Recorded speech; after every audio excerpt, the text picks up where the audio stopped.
L'idéologie socialiste de ces catastrophes historiques a aussi donné naissance à la Haganah, créée dès le début des années 1920, et de l'Irgun qui en est issu, organisation terroriste du foyer national juif, le Yishuv, qui ont généré Tsahal et qui avaient pour rôle de soutenir et d'étendre les colonies en Palestine. Je m'arrête ici pour distinguer, avant de poursuivre, deux types de terrorisme dont l'analyse vous permettra de voir sous un autre angle la géopolitique mondiale. Le terrorisme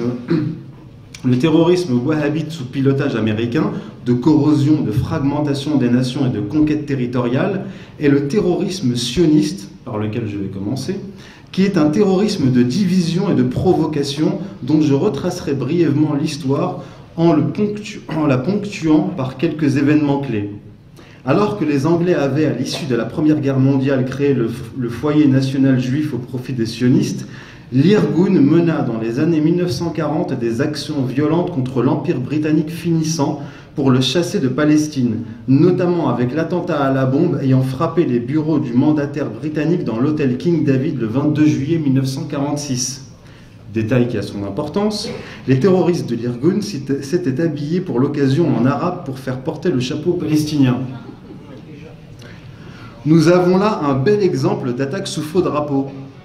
Action déguisée que les Israéliens mèneront à plusieurs reprises contre leurs alliés pour les entraîner dans des conflits armés. Par exemple, en 1954, des agents israéliens tentaient de faire sauter plusieurs cibles de leurs alliés américains en Égypte dans le but de pousser ce dernier contre les Égyptiens. En 1967, les Américains ont évité de se mêler de la guerre de 6 jours du fait de la menace de l'Union soviétique, alliée de la Syrie et de l'Égypte. Les Israéliens tentèrent d'attirer les États-Unis dans la guerre en frappant leur navire de reconnaissance USS Liberty. Attaque que les Israéliens voulurent faire passer pour une agression égyptienne, comme en 1954.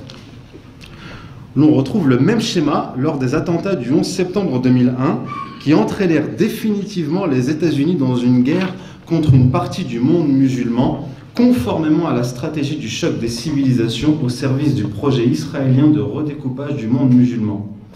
Ces attentats attirèrent les regards suspicieux d'un certain nombre d'analystes, de scientifiques et d'hommes politiques. En effet, certains éléments me poussent à penser que nous avons affaire à la même méthode stratégique que celle employée en 1946, en 1954 et en 1967. Parmi les nombreux faisceaux de preuves mettant en évidence l'implication au moins directe des services secrets israéliens dans ces attentats spectaculaires, il y a les cinq individus en liesse se prenant en photo devant les tours en flammes et qui furent arrêtés par la police new-yorkaise avec des documents en leur possession prouvant qu'ils connaissaient les cibles et l'heure exacte des attentats. Il s'est avéré qu'ils étaient des agents du Mossad dénommés Sivan et Paul Kurzberg, Yaron Shmuel, Oded Elner et Omer Marmari. Une trentaine d'autres agents israéliens qui se faisaient passer pour des étudiants en arts vivaient à proximité de 15 des 19 prétendus pirates de l'air. Un article du New York Times du 18 février 2009 révélait qu'Ali Al-Jarrah, cousin d'un pirate du vol UA-93 Ziad Al-Jarrah, avait été pendant 25 ans un espion pour le Mossad, infiltré dans la résistance palestinienne et dans le Hezbollah depuis 1983. Par ailleurs, l'institution qui forme les militaires américains, la US Army School for Advanced Military Studies, a rendu un rapport cité par le Washington Times la veille des attentats du 11 septembre, dans lequel il décrit le Mossad comme étant capable de commettre une attaque sur les forces américaines et de les déguiser en actes commis par les Palestiniens et les Arabes. Du déjà vu. Par ailleurs, des journalistes du journal Le Monde ont révélé en février 2015 qu'un agent du Mossad résidant au Panama, Shimon Yalin Yelinik, a avoué avoir aidé financièrement les terroristes du 11 septembre.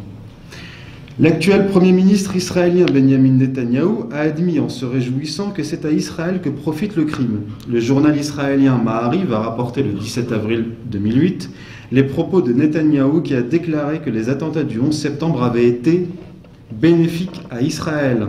Ce à quoi il a ajouté « Nous profitons d'une chose, ce sont les attentats contre les tours jumelles et le Pentagone et l'attaque américaine contre l'Irak. Ces événements ont fait basculer l'opinion publique américaine en notre faveur. » C'est très important, le basculement de l'opinion publique. On a vu ça en France. Le même Netanyahou, interviewé par une journaliste française d'ITélé le 7 août 2014, annonçait sous forme de menaces à peine voilées: si vous, la France, n'êtes pas solidaire d'Israël, vous serez frappé par le terrorisme. C'est de la voyance.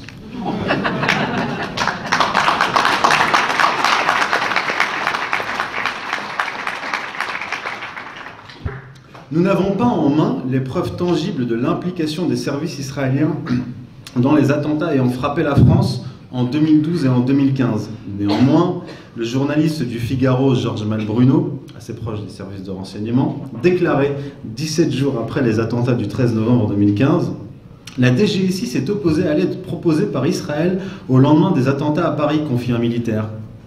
Et il ajoute: le Mossad a bénéficié de la lune de miel entre Nicolas Sarkozy et Israël à partir de 2007 pour renforcer son implantation en France. Et il termine en rapportant les dires de la DGSI elle-même, qui semble agacée, qui révèle en ces termes: le Mossad a déjà une activité importante sur le sol français et il ne faut pas la renforcer. Ceci confirme le témoignage de l'ancien ministre des Affaires français Roland Dumas, qui écrit en 2011 dans son livre Coups et blessures, je cite: les Israéliens en font à leur guise en France et manipulent les services de renseignement français, la DST, comme bon leur semble. Le lobby juif, comme l'appelait Mitterrand, œuvrait ardemment. Fin de citation.